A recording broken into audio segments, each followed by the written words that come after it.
Tuto yova chene nuwan Ogonogo ndu na arisike Onya putu tuto na yo chene nuwan Ogonogo ndu na arisike Onya putu tuto bulu nzunaka Ona yo chukundo Onya pute vivi obulu ovonaka Ona yo chukundo Onya putu tuto bulu Bible Ona yo chukundo Obundu bisiak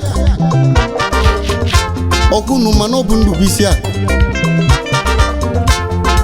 Obundu bisi Obundu bisiak Obu onya dendo Nyane gwibo ye mechinu Obundu bisiak Ndi bani n'obundu bisiak Obu gini kandu mpa Nenu uwa Obu gini kandu Mmadu mulu nwa nenu uwa nu Mwegwu onya ndu kako Ndu kako Oro mmadu mulu nwa Mwegwu onya ndu bisi Manondu bisi Ndi bani n'obu ndu bisiak Ndu kasi ife nine Ndi bani na ndu n'obu nya kako Obu gini kandu Kanna ju Obu gini kandu Obu ndu bisiak Ogwani ndu n'obu isi Ndu bisiak Obu gini kazi ndu Mi yabu governor Mi yabu igwe Ive nini yabu n'obodo Ogwani ndu bisi Ikwusie ndu Iwu arisike akụnụba bụ ihe ịtọ. Ọ bụ Ndubuisi na-arụ ike na akụnụba. maka onye gwa amalugo ọ bụ Ndubuisi onye nwere ego na-agba moto. Dear brothers and sisters, nothing is more important or precious Ọ bụ gịnị ka ị na-ayọ Chukwu n'elu ụwa o? Ogologo ndụ na arisike na akụnụba ya na-ayọ Chukwu. Too much money ka ị na-ayọ. too much money, Too much money ka ị na-ayọ. too much money. Too much money ka ị na-ayọ. Too much money ka ị na-ayọ.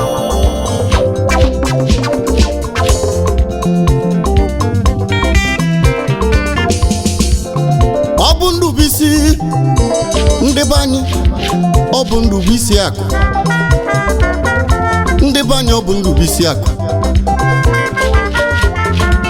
Ọ bụ Ndubuisi akụ. Onye pụta ụtụtụ yọva chi gị n'ụwa nụ, yọva chi gị ndụ na-arụ isi ike, yọva chi gị ndụ na-arụ isi ike na akụnụba. Akụnụba izi ka anyị je kenebesian Chief Simeon Chukwunwike Nnekwe Gabriel, Democracy 1 na Nam Amalubiamana, Managing Director, Address Property Nigeria Limited nke nwere ọnọdụ na Asaba Delta State na Anambra State. Ịchọrọ Ghana ebe ị ga-alụ ụlọ, ebe ị ga-alụ company maọbụ industry maọbụ factory, ebe ị ga-alụ ụlọ akwụkwọ maọbụ ụlọ ụka, ebe ị ga-alụ na ebe obibi, estate, jeve na Address Property Nigeria Limited. Address Property Nigeria Limited na vabụ ọkasị mma o, na vabụ ọkasị mma o. Address Property Nigeria Limited na vabụ ọkasị akasịnụ.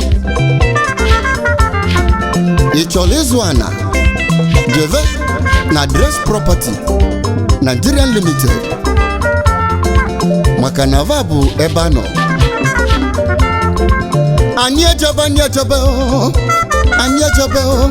Eddie Chris Hotel Nigeria Limited, ebe anyị na-enwe anwụlenụ, ebe anyị na-ezu ikenụ, ebe anyị na-alarụ ụlanụ, ebe anyị na-enwe anwụle, ebe anyị na-akwọ ndụ. Eddie Chris Hotel Nigeria Limited bụ ebe anọ. Eddie Chris Hotel Nigeria Limited nke nwe na Anambra State na Anambra East Local Government na Umuleri precisely. Eddie Chris Hotel ọkasị mma ebe anyị na-enwe anwụle, ebe anyị na-alacha akanụ, Eddie Chris ọkasị mma, ebe anyị na-ele ife. Eddie Chris Hotel Nigeria Limited, ọ bụ unu nwaka ka nje kenebesien Chief Onyedika Aniagboso Ọkafọ, agba ego nkịtị 1 na South Africa, Bike 1 na Jakarta na Indonesia, Odogwu Ogbe Junior,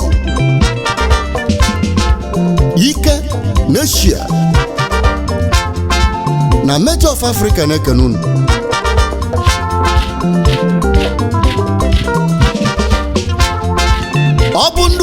akụ ndị be anyị ọ bụ Ndubisi akụ. When you wake up in the morning, appreciate God. Every day is a gift from God Almighty Allah. Nothing is more important than life, health, before prosperity. When there is life, there is hope. When there is no life, all hope has gone. So therefore, pray for long life, good health, prosperity is sure. Ọkwa onye dị ndụ ọchọ bifo ga-emechi, onye nwụrụ anwụ nke ya agagonụ. Ka njeke nebezienu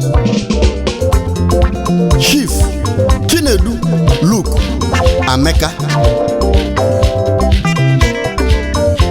Chinyelude na nam Chinyelude ọnụ mekene gị Chinyelude anam na mejọ nekenu. Ọ bụ gịnị ka ị na-ayọ Chukwu